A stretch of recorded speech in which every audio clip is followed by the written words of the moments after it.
देवर्षि नारद ने प्रश्न किया है चारों भैयाओं से, ध्यान देना। बोले भगवान,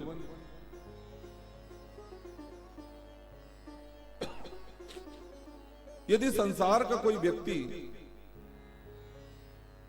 जो जीवन पर्यंत भगवत भक्त रहा, भगवत कार्यों में संलग्न रहा, माता पिता गुरुजनों की सेवा में तन्मय रहा, ऐसा जीव मृत्यु उपरांत और स्वर्ग प्राप्ति करता है, तो इसमें कोई अतिशयोक्ति नहीं है। अरे स्वर्ग उसे मिलना ही चाहिए। लेकिन भगवान, जो जीव अपने पूरे जन्म में बुरे कर्मों में लीन रहा, माता पिता गुरुजनों की जिसने सेवा नहीं की, पाप कर्म में लीन रहा, ऐसा जीव मरने के पश्चात यदि भूत प्रेत पिशाच योनि को प्राप्त हो जाए, तो क्या उसकी मुक्ति का कोई उपाय है?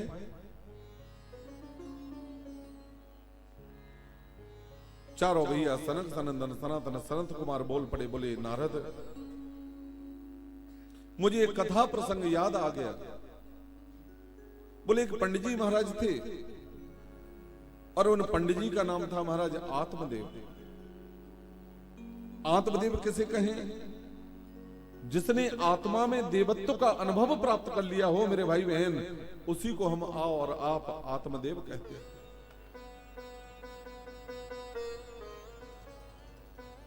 आत्मदेव ब्राह्मण परमित भाषी वेद वेदांत के ज्ञाता हैं मेरे भाई बहन, और आत्मदेव की पत्नी का नाम है धुंधली देवी। प्रेम से बोलो जय श्री।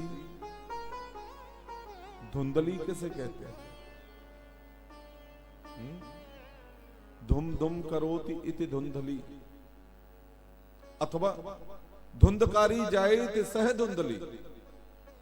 जिसने धुंधकाली को जन्म दिया है, या तो उसे धुंधली कहते हैं, अथवा धुम धुम करोते। कभी घर में खटपट, कभी पड़ोस में खटपट, और जहां रहे वहां खटपट। दिन भर केवल यही जिसका कार्य है, बस उसी को धुंधली देवी कहा है। प्रेम से बोलो जय श्री। हाँ? आत्मदेव ब्राह्मण अपने पांडित्य कर्म करके आते हैं यजमानों के यहां से, और जैसे ही अपने घर आते हैं दरवाजे पर धुंधली देवी खड़ी मिलती है। बोले देवी, बड़े जोर की प्यास लगी है, कृपा करके एक लोटा जल का प्रदान कर दीजिए ना। सदैव उल्टी चलती है महाराज पति के। अगर आत्मदेव ब्राह्मण कहते बोले एक लोटा जल प्रदान कर दीजिए, तो इस धुंधली देवी का एक ही उत्तर होता है, बोले क्या हाथ पैर टूट गए? अपने हाथों से भर लो, पान कर लो। प्रेम से बोलो जैसे।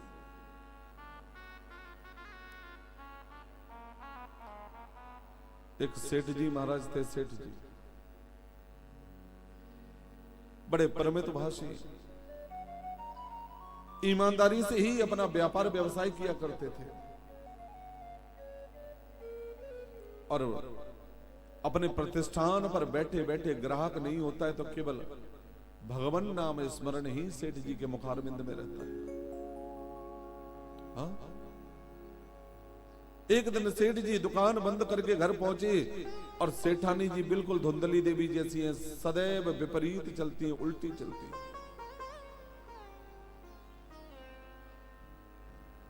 सेठ जी चुपचाप घर में घुसे, नीचे को मुंह लटकायो, और सेठानी के सामने बैठे गए।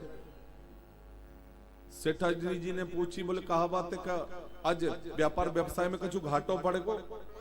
सेठ जी ने क्या बोले ना। तो बोले किसी से झगड़ा हुआ है? बोले नहीं। तो बोले चेहरा क्यों उदास है? सेठ जी बोल पड़े, बोले क्या बताऊं, हमारा पूरा गांव पागल हो गया है। पागल? बोले पागल? बोले हाँ। बोले कैसे? बोले इस समय कुंभ का मेला लगा हुआ है हरिद्वार में, और पूरा गांव कुंभ स्नान करने जा रहा है और वो सब एकत्रित होकर मेरे दुकान पर आए और मुझसे बोले, बोले सेठ जी आप भी चलिए ना कुंभ स्नान। बोले महाराज मैंने तो सेठानी से, बोले सेठ जी, बोले मैंने तो उनसे मना कर दिया, बोले हम कहीं नहीं जाएंगे कुंभ। अब सेठानी जी उल्टी चलती है धुंधली देवी जैसे, तो सेठानी बोल पड़ी, बोले ऐसे कैसे नहीं जाएंगे, हम भी जाएंगे। सेठ जी ने मन ही मन भगवान को प्रणाम किया, याद किया, बोले गोविंद तेरी कृपा हो गई। अगर मैं इससे ये कहता बोले आप और हम भी स्नान करने चलेंगे, गंगा स्नान करेंगे, तो कदापि ये हां नहीं कहने वाली थी, मना ही करते। प्रातःकाल गांव वालों के साथ में सेठ सेठानी भी बैठ गए, महाराज हरिद्वार पहुंचे।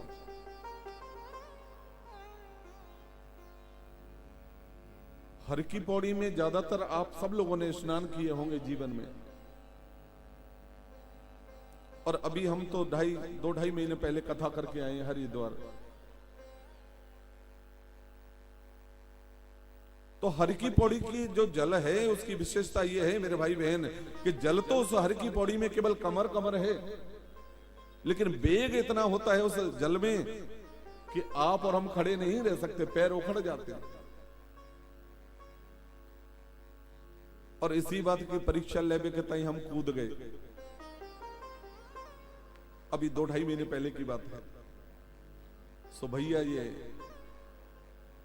श्याल को बुद्धिदायक है, सांकलें लगी हुई हैं किनारे पे, घाट बने हुए हैं, सांकलें बंधी हुई हैं। इन्होंने जल्दी से सांकल पकड़ के हमारा हाथ पकड़ा। सेठ जी महाराज भी सेठानी का हाथ पकड़ा महाराज, और बीच हर की पौड़ी में धार में जल में खड़े है के और स्नान बना रहे हैं महाराज। एक तेज बहाव आया जल का, सेठानी जी के पैर उखड़े और झट से बहना आरंभ हो गई सेठानी जी। प्रेम से बोलो जय श्री राधे। जोर से बोलो जय श्री। नहीं जी ऐसे नहीं मानेंगे, आवाज नहीं आ रही अंदर से, और आवाज नहीं आएगी तो हम झई आरती करा देंगे, हमारा नियम भी यही है। इसलिए जोर से बोलो जय श्री राधे। हाँ।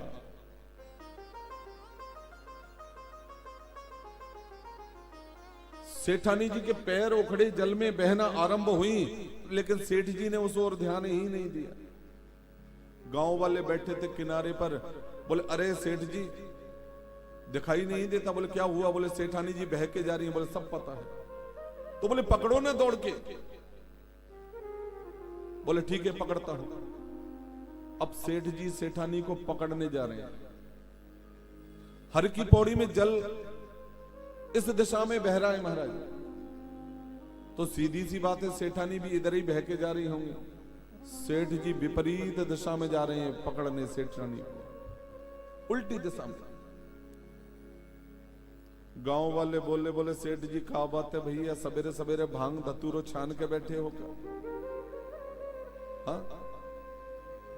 अरे जल इधर बह रहा है, सेठानी भी इधर बह के जा रही हैं, आप उल्टी दिशा में पकड़ भी जा रहे हैं। बोले मोह सब पतो है, मेरा पूरा जीवन उसके साथ व्यतीत हुआ है, उसकी एक एक आदत मुझे पता है। बोले क्या पता है? बोले जल भले इधर बह रहा हो लेकिन वो जीवन पर्यंत उल्टी चली है, और मुझे विश्वास है कि आज भी वो उल्टी ही दिशा में गई होगी। प्रेम से बोलो जैसे।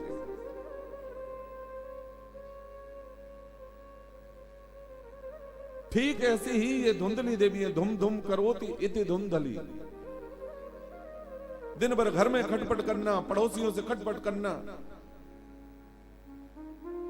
और जो आत्मदेव ब्राह्मण हैं, परमित भाषी हैं, सुशील हैं, शास्त्रों के निपुण हैं, ज्ञाता हैं, सज्जनों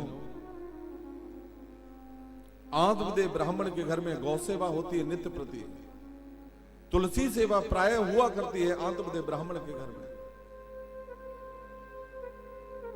और 175वीं कथा है ये मेरे जीवन की, और प्रत्येक कथा में ही मैं अपने भैया मैयाओं से निवेदन किया करता हूं भागवत मंच से, बोले यदि हम सच्चे भगवत भक्त हैं, सच्चे वैष्णव हैं तो प्रत्येक घर में गौ सेवा तो अवश्य होना ही चाहिए। हाँ,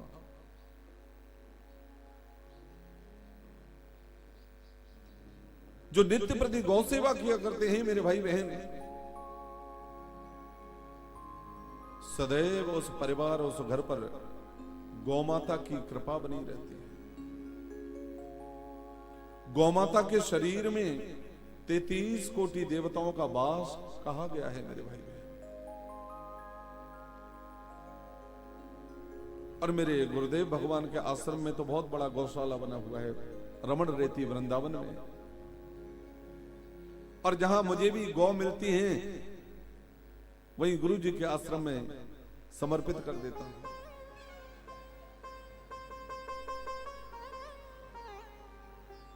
और कई संतों का प्रैक्टिकल की हुई बात है मेरे भाई बहन। ये अगर किसी व्यक्ति को कोई असाध्य रोग हो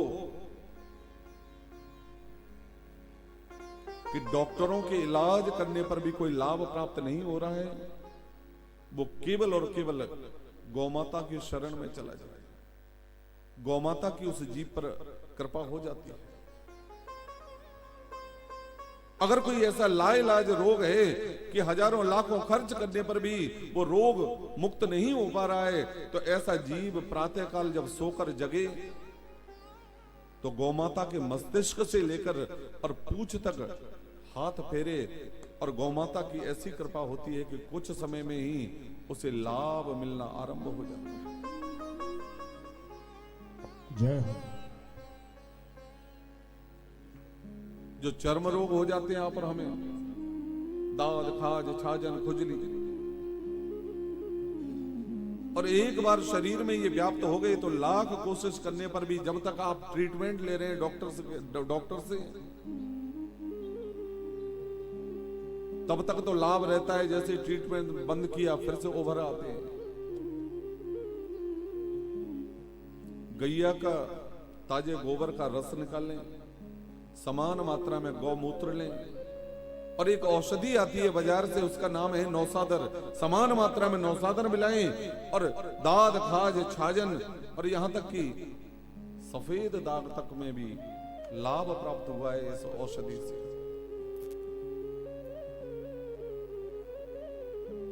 जिन घरों में मेरे भाई बहन निगेटिव ऊर्जा रहती है, वास्तु दोष होता है, मेरे गुरुदेव भगवान तो कहा करते हैं कि गैया के गोबर से बने हुए कंडे पर गैया के घृत से यदि गुरु मंत्र अथवा इष्ट के नाम से 11 आहुति नित्य प्रति घर में की जाए तो घर की नेगेटिव ऊर्जा बाहर हो जाती है। हाँ, आत्मदेव ब्राह्मण के दरवाजे पर गौ सेवा होती है। 12 वर्ष हो गए आज गौ माता की सेवा करते करते। तुलसी सेवा भी करते हैं आत्मदेव ब्राह्मण। हाँ?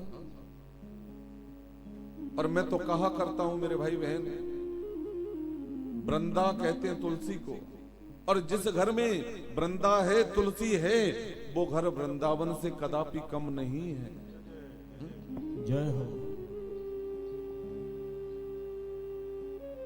प्रातःकाल सोकर जगते हैं और सबसे पहले यदि तुलसी देवी के दर्शन किए जाएं घर में तो जो स्वर्ण दान देने पर जो लाभ प्राप्त होता है, पुण्य प्राप्त होता है, वो केवल सोकर जगते से ही सबसे पहले तुलसी देवी जी के दर्शन करने पर ही जीव को प्राप्त हो जाता है।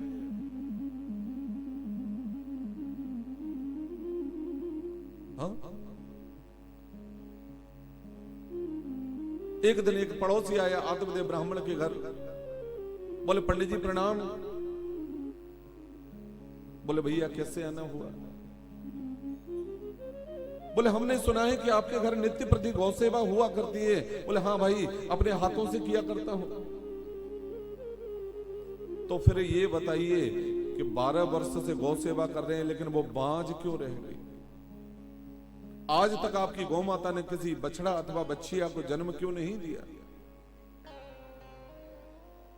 दूसरे दिन दूसरा पड़ोसी आया, बोले पंडित जी हमने सुना है आपके घर तुलसी सेवा होती है। आत्मदेव ब्राह्मण बोले हाँ भैया, अपने हाथों से सुबह दोपहर शाम 3 समय जल प्रदान किया करता हूं। तो बोले फिर क्यों सूखती है?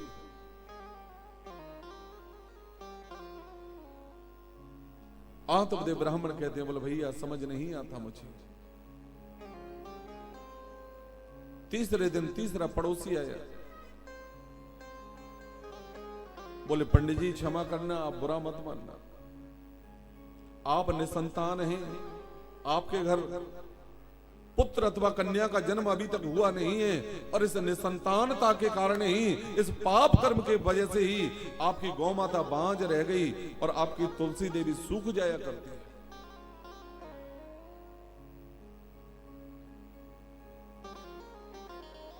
आत्मदेव ब्राह्मण ने जैसे ही इन पड़ोसियों की बात सुनी, मेरे भाई बहन,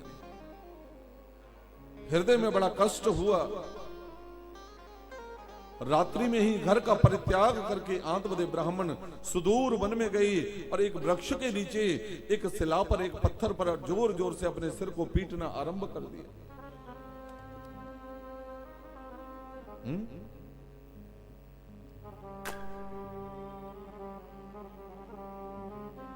और जब ये सिर पीट रही थी उस शिला पर, पत्थर पर, एक संत भगवान का आगमन हुआ और संत भगवान की दृष्टि जैसे ही आत्मदेव ब्राह्मण पर पड़ी, मेरे भाई बहन, संत को समझने में देर नहीं लगी। बोले हे भगवान, ये तो वेद वेदांती ब्राह्मण हैं, लेकिन ये अपनी जीवन लीला समाप्त क्यों करना चाहते हैं?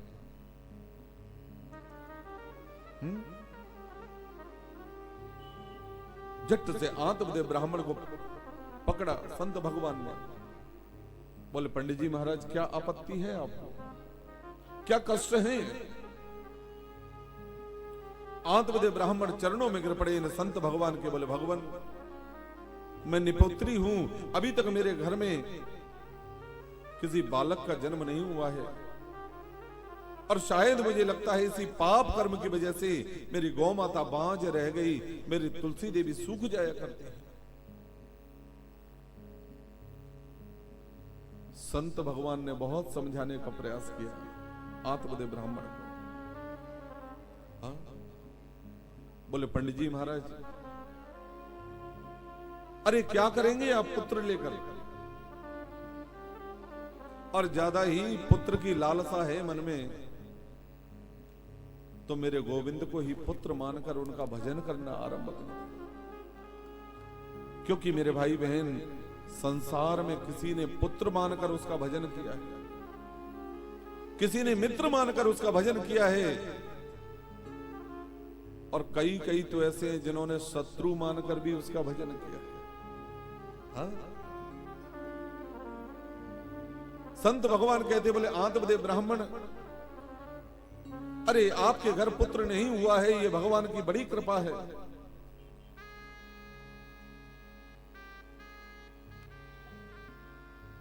पुत्र नहीं है तो ज्यादा से ज्यादा 10-20 साल तक पश्चाताप होगा,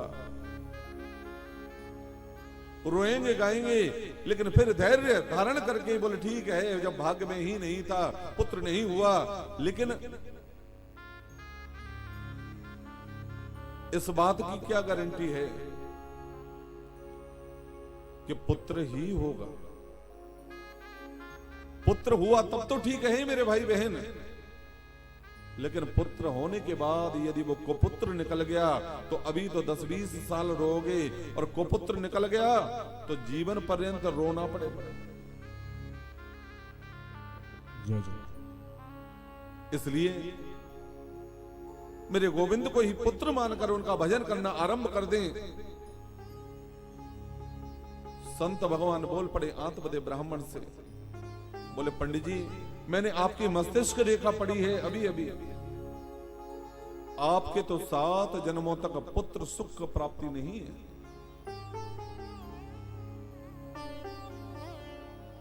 आत्मदेव ब्राह्मण चरणों में गिर पड़े, बोले भगवान, मैं लौटकर घर जाने वाला नहीं हूं, जब तक आप मुझे पुत्र प्राप्ति का वरदान नहीं देंगे तब तक लौट कर जा नहीं सकता। आत्मदे ब्राह्मण कहते हैं, बोले गोविंद, जिसे 7 जन्मों तक की देखना आता होगा, क्या उसे पुत्र देना नहीं आता होगा? जय हो। हाँ?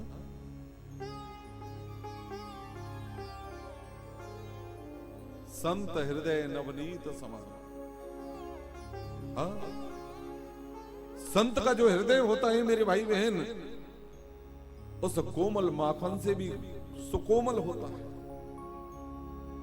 क्योंकि जो माखन होता है वो तो नीचे से अग्नि प्रज्वलित करने पर द्रवित होता है, ताप, अग्नि के ताप से द्रवित होता है, लेकिन संत का हृदय तो उस कोमल माखन से भी ज्यादा द्रवित और कोमल होता है कि दूसरे की पीड़ा कष्ट देखकर ही द्रवित हो जाता है।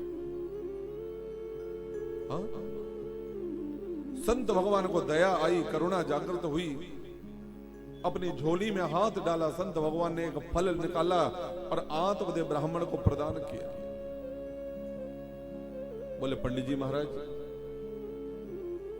इसे अपनी पत्नी को प्रदान करना और भगवत कृपा आपके घर में अवश्य होगी। आत्मदेव ब्राह्मण की तो खुशी का ही ठिकाना नहीं रहा। हाँ? मार्ग में चले जा रहे हैं महाराज फल लेकर और मन में विचार करते हैं,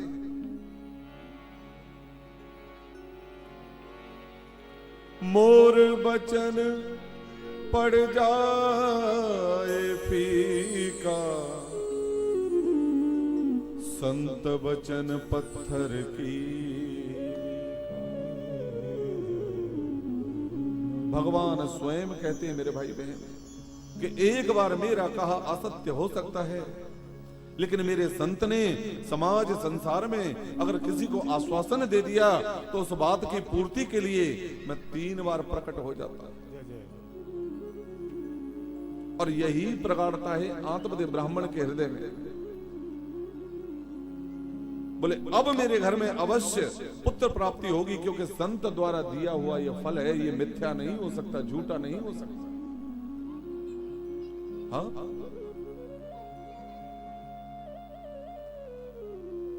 जैसे ही घर फल लेकर पहुंचे आत्मदेव ब्राह्मण,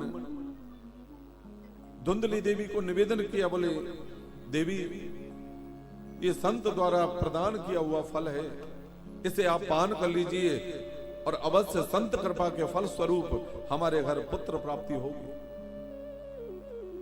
धुंधली देवी तो उल्टी चलती है ना, सो मन में विचार करने लगी, बोले हे भगवान, मेरे पति देव तो भोले भाले हैं, सीधे साधे हैं। हाँ? अरे कहूं फल खाने से पुत्र उत्पन्न हो, और जहां तक रही संत भगवान के प्रसाद की, तो बोले संत की भी परीक्षा हो जाएगी। झट से धुंधली देवी ने वो फल 12 वर्ष से दरवाजे पर जो गौमाता खड़ी हैं उसे प्रदान कर दिया, खिला दिया। बोले संत के फल की परीक्षा हो जाएगी। और स्वयं झूठ बूट के लिए उधर पर वस्त्र बांधे धुंधली देवी ने और बहन के घर पहुंच गई। और भगवान की कैसी कृपा है मेरे भाई बहन कि जहां पर खाने वालों की लाइन लगी हुई है, वहां अन्न के दानों के लिए मोहताज है जी। और जहां अन्न के भंडार लगे हुए हैं, भरे हुए हैं, अभी तक उस घर में खाने वाला ही उत्पन्न नहीं हुआ। हाँ? धुंधली देवी के घर में धन की कोई कमी नहीं है, लेकिन उपभोग करने वाला अभी उत्पन्न ही नहीं हुआ। और जो धुंधली देवी की बहन है, 9 पुत्र पहले से हैं, 10वां गर्भस्थ अवस्था में।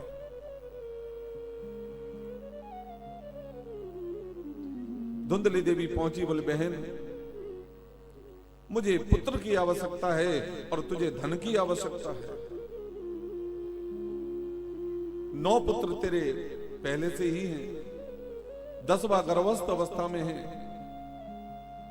जब 10वें बालक का जन्म हो तो इस बालक को मुझे प्रदान कर देना, और बदले में जितना धन मांगेगी मैं तुझे प्रदान कर दूंगा। श्री सूत जी महाराज 88,000 सोनकादि ऋषियों से निवेदन करते हैं। धुंधली देवी की बहन के जब 10वें बालक का जन्म हुआ, बदले में अब जितना मांगा गया उतना धन प्रदान किया और झट से उस बालक को लाई, उधर से वस्त्र हटाए और पति आत्मदेव के चरणों में प्रदान कर दिया। बोले पतिदेव, उस फल के फल स्वरूप आज मुझे ये पुत्र रत्न की प्राप्ति हुई है।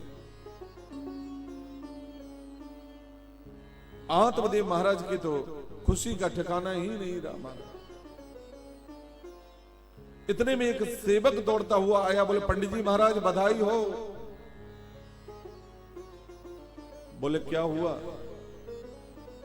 बोले जो 12 वर्ष से दरवाजे पर गौमाता बंधी हुई है उसने भी एक बालक को जन्म दिया है। भगवान की कृपा देखें आप, कहां तो एक भी बालक नहीं था घर में और आज संत कृपा के फल स्वरूप 2-2 बालक। आत्मदेव महाराज ने इस श्लोक में दोनों बालकों का नामकरण कर दिया।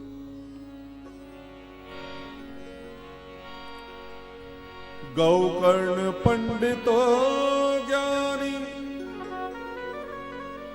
धुंधकारी नामत। गौकर्ण पंडितो ज्ञानी धुंधकारी नामत।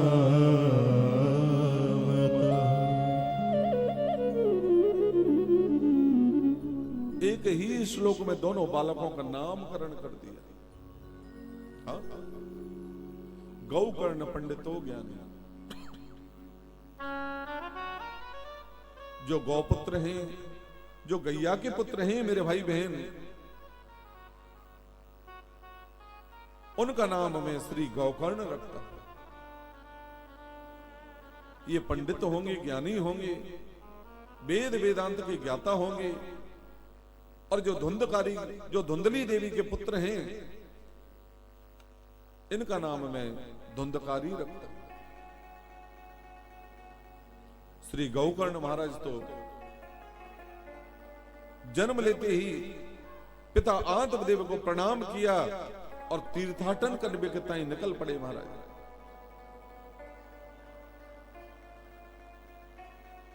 अब घर में लालन पालन चल रहा है धुंधकारी महाराज का। और प्राय में अपनी प्रत्येक कथा में कहा करता हूं मेरी खासकर बहनों से कि जिनके घर में अगर इकलौता बालक है, वहां केवल माताजी की ही नहीं पिताजी का दायित्व भी बढ़ जाता है। अगर लालन पालन में जरा सी भी असावधानी हुई तो बिगड़ने में भी देर नहीं लगती। हाँ? और यही गलती हो गई आत्मदेव महाराज से। हाँ? अगर कोई शरारत करता है ये बचपन में धुंधकारी, और आत्मदेव महाराज इसे डांटते समझाने का प्रयास करते, बीच में धुंधली देवी आती है, बोले क्यों जी इतना क्यों डांटे? अरे एक ही तो छोरा है और वो भी बड़ी मुश्किल से प्राप्त भयो है। अरे अभी तो बहुत छोटो है ना, थोड़ा सा बड़ो होगा तो समझदारी आ जाएगी। अरे इतना मत डांटो।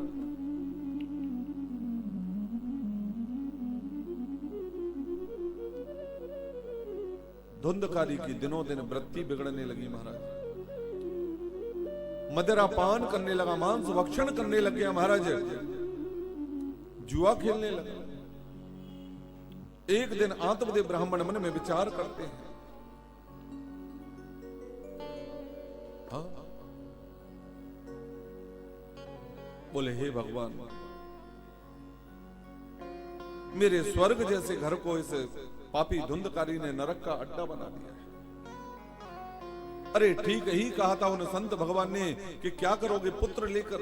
अगर पुत्र हुआ तब तो ठीक है, लेकिन पुत्र होने के पश्चात यदि ये कुपुत्र निकल गया तो जीवन पर्यंत आपको खून के आंसू पिलाता रहेगा, रुलाता रहेगा। और आज उन संत भगवान की बात सत्य प्रतीत होने लगी। हाँ? आज आत्मदेव ब्राह्मण ने रात्रि में ही अपने घर का परित्याग कर दिया, सुदूर वन में निकल गए। अब घर में रह गए केवल धुंधकारी और मां धुंधली देवी। श्री सूत जी महाराज 88,000 संत जनों से निवेदन कर रहे हैं। एक दिन इसने छड़ी हाथ में ली और अपनी मां धुंधली देवी को जोर जोर से पीटना आरंभ कर दिया।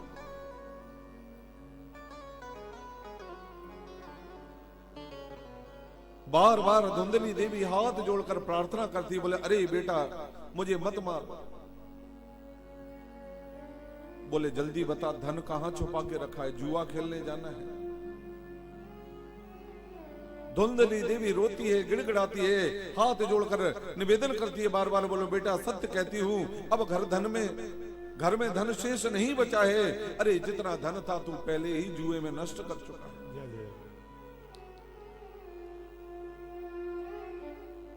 सज्जनों, ये पापी धुंधकारी अपनी मां धुंधली देवी को पीटता रहा। धुंधली देवी के हृदय में इतना कष्ट व्याप्त हुआ मेरे भाई बहन कि घर के सम्मुख सामने ही एक अंधकूप बना हुआ था। उस अंधकूप में गिरकर और धुंधली देवी ने अपनी जीवन लीला समाप्त कर ली।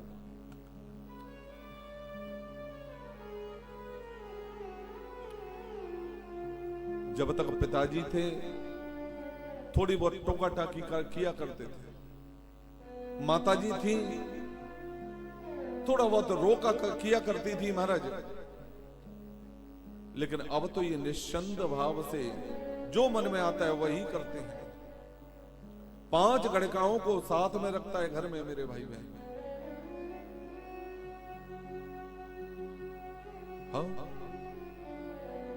एक दिन इन 5 गणिकाओं ने मन में विचार किया, बोले हमारे पति जो धुंधकारी हैं वो चोर हैं, डाकू हैं, लुटेरे हैं, और हमारे जो नगर के राजा हैं उनकी दृष्टि में आ चुका है कि ये चोर डाकू है। अगर काऊ दिन ये चोरी करते हुए पकड़े गए तो इन्हें तो दंड प्राप्त होगा ही, हम 5 गणिकाओं को भी दंड प्राप्त हो जाएगा। इसलिए आज इन 5 गणिकाओं ने धुंधकारी को मदिरापान कराया, और इतना मदिरापान कराया मेरे भाई बहन कि मदिरा के नशे में जब ये उन्मत्त हो गया तो इसे पलंग पर लिटा दिया। और जैसे ही पलंग पर लिटाया, ये 5 गणिकाएं गई, जलते हुए अंगारे लेकर आई और इसके मुखार बिंद में अंगारे ठूस ठूस कर और इस धुंधकारी का प्राणांत कर दिया। घर के आंगन में इन 5 गणिकाओं ने एक गड्ढा खोदा, उस गड्ढे में दबाया धुंधकारी को, और जितना धन था उसे लेकर चली गई। आप सब विचार करें मेरे भाई,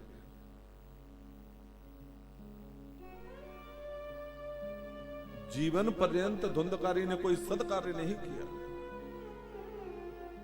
कोई पुण्य कार्य नहीं किया, माता पिता की सेवा नहीं की,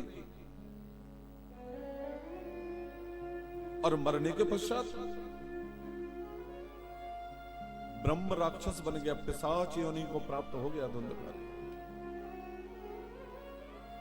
हाँ,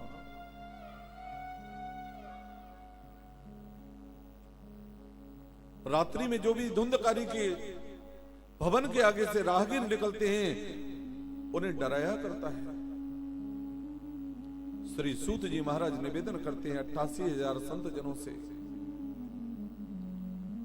जो गोकर्ण महाराज हैं, गौपुत्र हैं, तीर्थों का भ्रमण करते करते एक दिन रात्रि में अपने गांव आए, मन में विचार किया, बोले क्यों ना मैं अपने पिता महाराज के भवन में ही विश्राम करूं रात्रि में।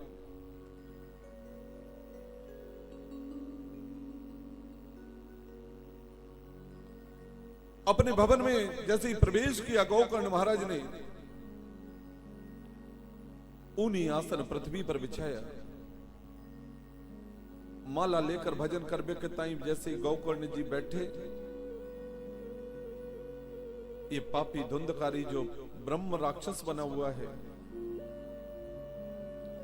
कभी मेढ़े का रूप धारण करता है, कभी भैंसे का रूप धारण करता है, कभी कुत्ते का रूप धारण करता है, और गोकर्ण महाराज को डराने का प्रयास कर रहा है।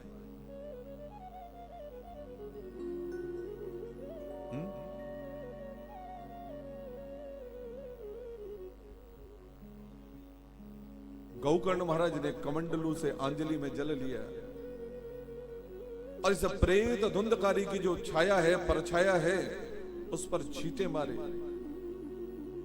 बोले भैया हु आर यू, कौन है आप, मुझे डराने का प्रयास मत करिए और मैं डरने वाला भी नहीं, लेकिन आप अपना परिचय बताइए। हाँ? ये जो प्रेत धुंधकारी है हाथ जोड़े और निवेदन कर दिया,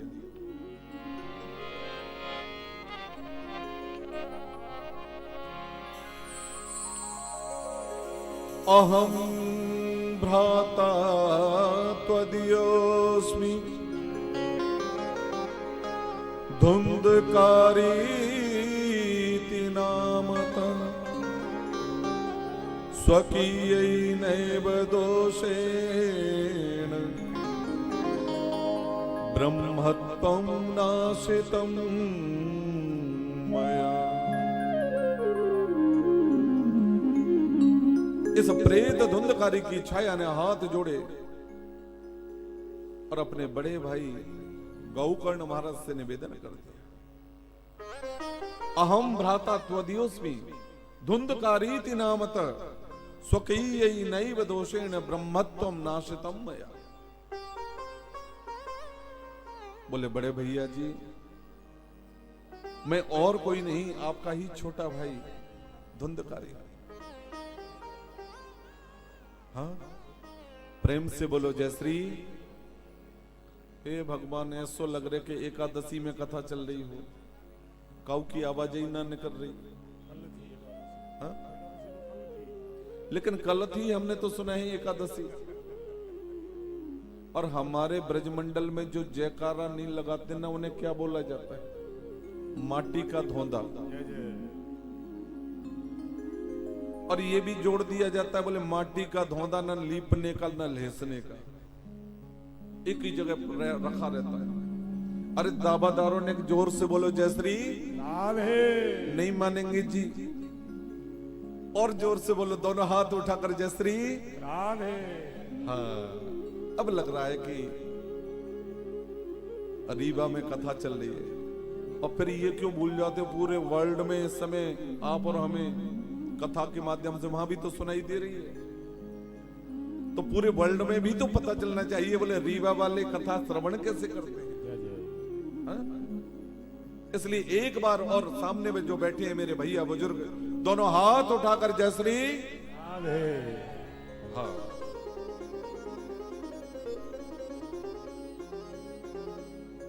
चलिए ध्यान देना कथा पर। जैसे ही इस प्रेत ने हाथ जोड़कर कहा, बोले भैया मैं आपका छोटा भाई धुंधकारी। लेकिन गौकर्ण महाराज को यहां बड़ा आश्चर्य हुआ है। हाँ? और गौकर्ण महाराज कहते, बोले भैया धुंधकारी, जब मैं तीर्थ भ्रमण में था, तीर्थाटन में था, उस समय आपकी मृत्यु का समाचार तो मैंने सुना था वहीं, और आपके निमित्त मैंने गया जाकर श्राद्ध पिंडदान भी कर दिया। और हमारे शास्त्रों में ऐसी मान्यता है मेरे भाई बहन कि एक बार जिस जीव के निमित्त गया में जाकर श्राद्ध कर दिया जाए, उस जीव का इस संसार से भटकाव समाप्त हो जाता है। और जब मैंने गया श्राद्ध आपका पूर्ण कर दिया, फिर भी आप इस प्रेत योनि में पड़े हुए हो। गौकर्ण महाराज भी आश्चर्यचकित रह गए, बोले हे भगवान, अब इनकी मुक्ति का क्या उपाय होना चाहिए? हाँ? धुंधकारी स्वयं कहते हैं श्री गौकर्ण महाराज से, बोले बड़े भैया जी, मेरे जैसे प्रेत के लिए गया श्राद्ध सतैरपि, एक बार क्या 100 बार भी मेरे जैसे प्रेत के लिए कोई गया में जाकर श्राद्ध करे तो भी मैं मुक्त नहीं हो सकता।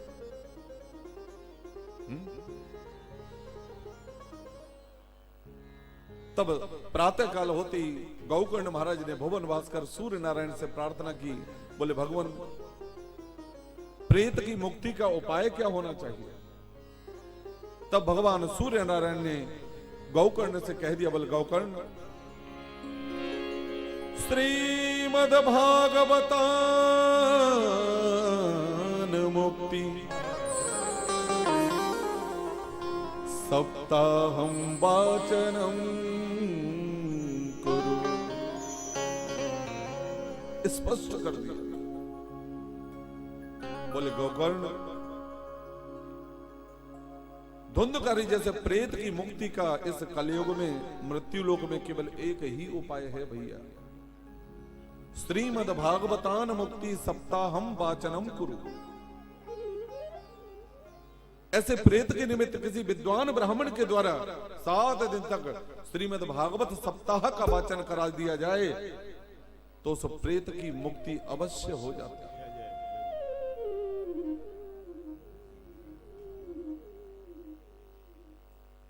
और इस व्यासपीठ पर भी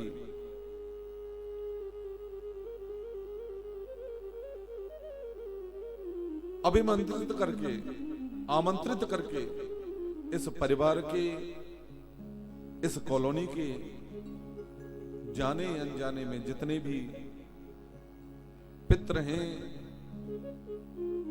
जिनके बारे में आप और हमें पता होता है, कई पीढ़ियों का पता नहीं होता है, ऐसे समस्त पितरों को आमंत्रित करके, आवाहन करके नरियल रखा गया है उनकी मुक्ति हेतु।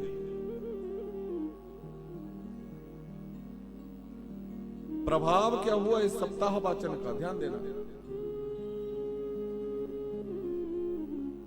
गौकर्ण महाराज ने सुंदर व्यास पीठ बनाई और स्वयं व्यास पीठ पर वक्ता के रूप में श्री गौकर्ण महाराज आरूढ़ हुए और व्यास पीठ के ठीक दाईं ओर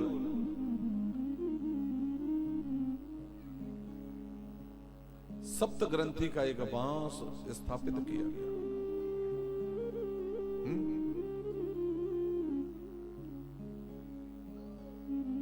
और आवाहन कर दिया, बोले भैया धुंधकारी आपके निमित्त इस भागवत कथा का वाचन हो रहा है, कृपा करके आप भागवत पंडाल में विराजमान हो जाएं। लेकिन प्रेत का कोई शरीर तो होता नहीं, केवल हवा मात्र होती है। अब तेज आंधी का झोंका आए, 100 किलोमीटर 2-4 किलोमीटर इधर उड़ जाए धुंधकारी, 2-4 किलोमीटर इधर उड़ जाए। और भागवत कथा का नियम है मेरे भाई बहन कि एक ही आसन पर एकाग्र चित्त मन से नहीं सुनेंगे तो भागवत कथा जीवन में प्रभावी नहीं होती। हाँ? धुंधकारी ने हाथ जोड़े, बोले भैया जी व्यवधान हो रहा है मुझे। गौकर्ण महाराज ने सप्त ग्रंथि का बांस लिया। बांस अंदर से खोखला होता है, पोला होता है, हवा का प्रभाव नहीं पड़ता उस पर। बोले आप इस 7 गांठ सप्त ग्रंथि के बांस में प्रवेश कर जाओ और यहीं बैठकर 7 दिन तक कथा श्रवण करें। कथा का प्रभाव क्या हुआ धुंधकारी के जीवन, प्रेत जीवन में? प्रथम दिवस की कथा के प्रभाव से इस सप्त ग्रंथि के बांस की प्रथम ग्रंथि का भेदन हुआ। द्वितीय दिवस की कथा के प्रभाव से द्वितीय ग्रंथि का भेदन हुआ। इसी क्रम में सप्तम दिवस में जैसे ही पूर्णाहुति हुई श्रीमद् भागवत कथा की, सप्त ग्रंथियों का भेदन करके पीतांबर वस्त्र धारण करके और ये प्रेत धुंधकारी गौकर्ण महाराज के सम्मुख खड़ा हो गया। बोले भैया जी आपकी बड़ी कृपा रही जो आपने मुझे से प्रेत जीवन से मुक्त कर दिया। भगवान के धाम से विमान आई, धुंधकारी उस विमान में बैठा और जैसे ही भगवान के पार्षदों ने विमान चलाना आरंभ किया तो जितने श्रोता बैठे हुए हैं इस समय,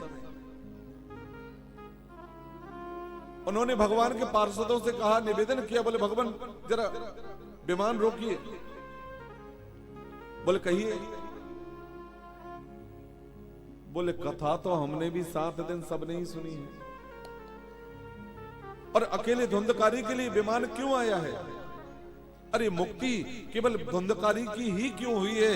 अगर मुक्ति की बात कही जाए तो 7 दिन हमने भी कथा सुनी है तो हमारी भी मुक्ति होना चाहिए, हमारे लिए भी भगवान के धाम से विमान आना चाहिए। प्रेम से बोलो जय श्री राधे। अभी 2 वर्ष पूर्व दशहरा मैदान इंदौर कथा चल रही थी मेरी इंदौर नगर में। एक मारवाड़ी परिवार से मैया थी, तकरीबन उम्र होगी 55-60 वर्ष के आसपास। प्रथम दिवस की कथा प्रसंग श्रवण किया मैया ने, और जैसे विराम लिया प्रथम दिवस ने, सो मंच पर आई प्रसाद लेने। बोले गुरुजी एक निवेदन है आपसे। मैंने कहिए मैया। बोले एक प्रश्न है मेरा। मैंने जी मैया। बोले अभिमान में नहीं कह रही महाराज जी में, लेकिन मैंने अपने जीवन में ज्यादा नहीं तो 25-30 भागवत कथा तो श्रवण कर ही लिए हैं, और उन 25-30 कथाओं में 10-5 कथाएं तो ऐसी होंगी जो संपूर्ण नियमों का पालन करते हुए ही और कथा श्रवण की है। अब आपके मुखारबिंद से भी मैंने कल सुना था, बोले धुंधकारी के लिए विमान आया, और अन्य कथाएं सुनी वो भी कहते हैं बोले धुंधकारी के लिए विमान आया। तो महाराज जी क्षमा करना, बुरा मत मानना। मैंने क्या? बोले क्या ये वास्तविक बात है कि भागवत में ये विमान की बात लिखी भी है कि वैसे ही ऐसे ही तो नहीं प्रचार चल रहा? सत्य कह रहा हूं, इस धर्म मंच से पूरा भारतवर्ष इस समय मुझे सुन रहा है।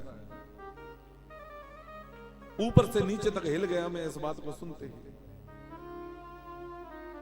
कितनी बड़ी हिम्मत की होगी मैया ने मंच पे आकर ये बात कहने की। मैंने की मैया भागवत को तो संसार में कोई चैलेंज नहीं कर सकता, लेकिन रही बात विमान की, तो मैं यहां भी नहीं छुपाऊंगा उस बात को, क्योंकि ये जो पीठ है वो अनुमति प्रदान नहीं करती। मैंने कहा मैया आपके प्रश्न का उत्तर अभी तो मेरे पास नहीं है,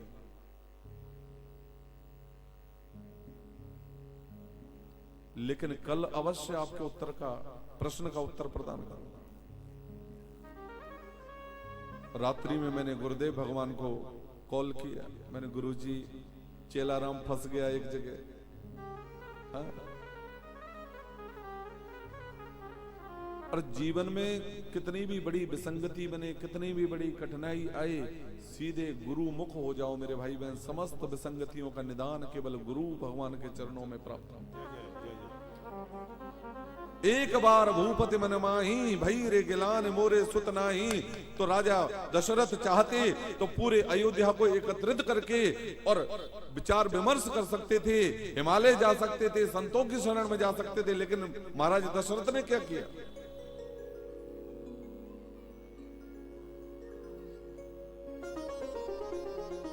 बोले ये समस्या है, इसका निदान तो केवल एक ही जगह, गुरुदेव भगवान के चरणों में। जिसने किसी को आज तक जय जय सजदा नहीं किया, जिसने किसी को आज तक सजदा नहीं किया, अरबों सर भी मैंने आपके कदमों में ला दिया। वो सर भी मैंने आपके कदमों में ला दिया। वो सर भी मैंने आपके कदमों में ला दिया। वो सर भी मैंने आपके कदमों में ला दिया। सतगुरु तुम्हारे नाम ने जीना सिखा दिया। हरि बोल। सतगुरु तुम्हारे नाम ने जीना सिखा दिया। हे सतगुरु तुम्हारे नाम ने जीना सिखा दिया। सतगुरु तुम्हारे नाम ने जीना सिखा दिया। और मेरा सबसे कहना है, जिनके जीवन में गुरु है और कृपा को मानते हैं, वो दोनों हाथ उठा के तालियां बजाते हुए इस बात का समर्थन करते हुए गाएं। सतगुरु तुम्हारे नाम ने जीना सिखा दिया। सतगुरु सतगुरु तुम्हारे नाम ने जीना सिखा दिया। हे सतगुरु तुम्हारे नाम ने जीना सिखा दिया। सतगुरु तुम्हारे नाम ने जीना सिखा दिया। हो मुझको तुम्हारे प्यार ने, मुझको तुम्हारे प्यार जय जय सा बना दिया। मुझको तुम्हारे प्यार ने सा बना दिया। मुझको तुम्हारे प्यार ने सा बना दिया। मेरे गुरु सा बना दिया। मेरे गुरुवर सा बना दिया।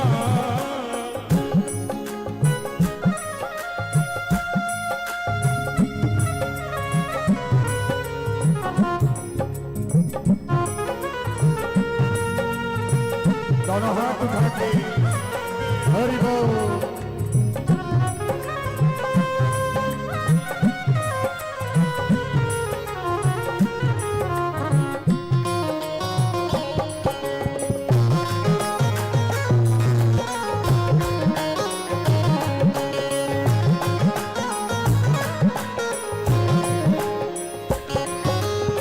भूला हुआ था रास्ता, भटका हुआ था मैं। भूला हुआ था रास्ता, भटका हुआ था मैं। ओ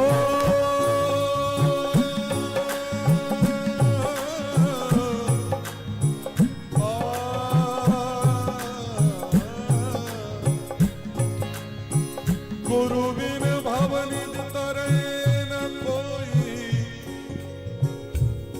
जो विरंच शंकर सम होई।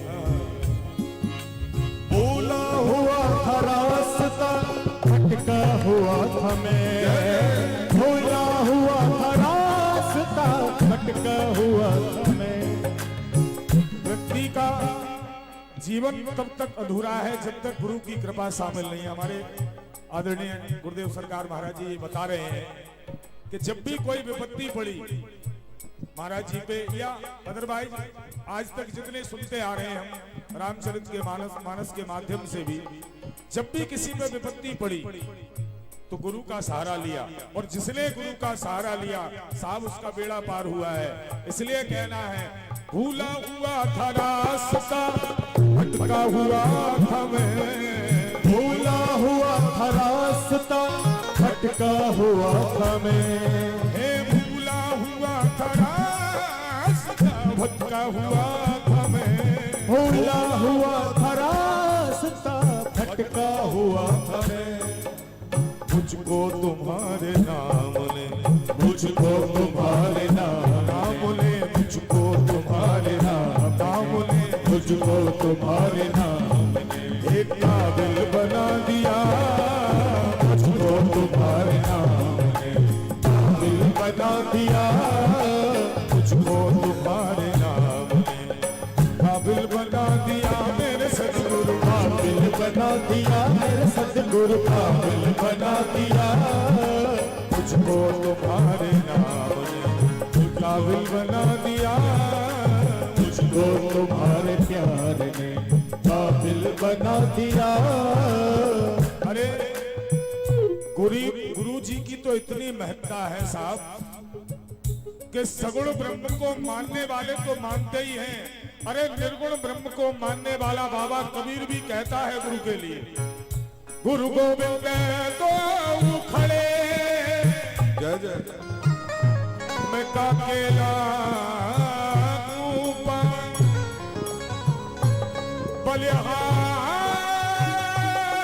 बलिहारी गुरु बापुने।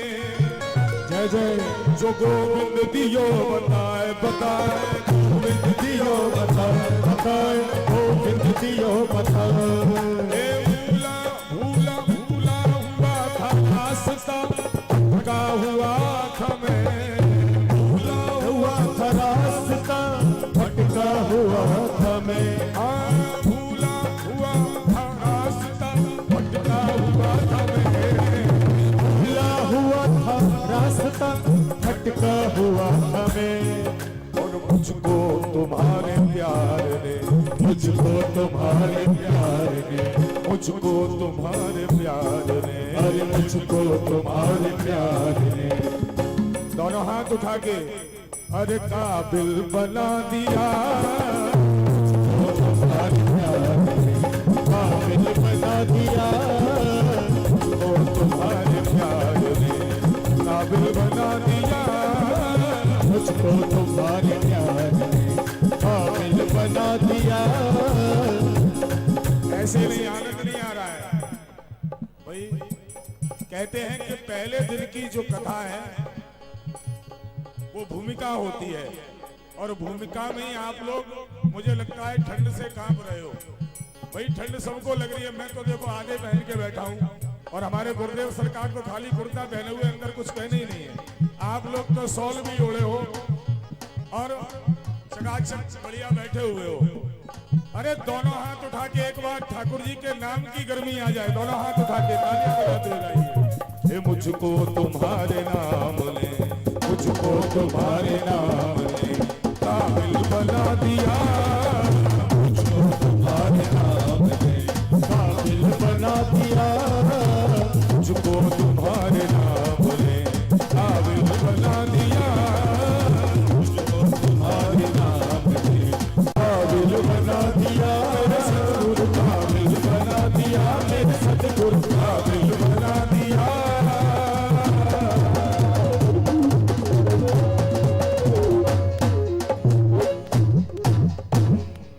बोल सतगुरुदेव भगवान की जय, व्यासी महाराज की जय, जय जय श्री राधे।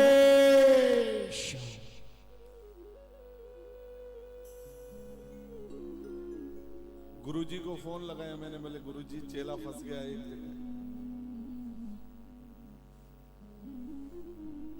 बोले क्या बात है? मैंने कहा कल एक मैया मंच पर आई, पूछ रही थी, बोले जो विमानों की बात लिखी है भागवत में कि धुंधकारी के लिए विमान आया, तो क्या ये मैंने गुरुदेव जो भागवत में लिखा गया है विमान की बात, वो असत्य तो कदापि नहीं हो सकती, लेकिन अब शंका का समाधान कैसे करूं मैया क्या? हाँ? गुरुजी ने कहा, बोले बेटा श्रीमद् भागवत के महात्म के पंचम अध्याय में 227वां श्लोक निकाल, भागवत खोला 227वां श्लोक निकाला, बोले पढ़ के सुनाए मोबाइल पे, और जैसे ही पढ़ के सुनाया मैंने, बोले समझ आ रहा है कुछ? मैंने गुरुदेव अब तो पूरे ही समझ आ गया। दूसरे दिन कथा आरंभ हुई, मंगलाचरण के बाद मैंने कथा बाद में शुरू करूंगा, पहले जहां शाम को छोड़ी गई थी कथा वहीं से आरंभ करूंगा।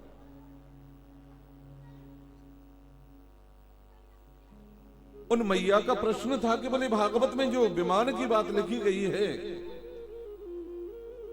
क्या वो सत्य है कि कोई विमान आज भी आता है?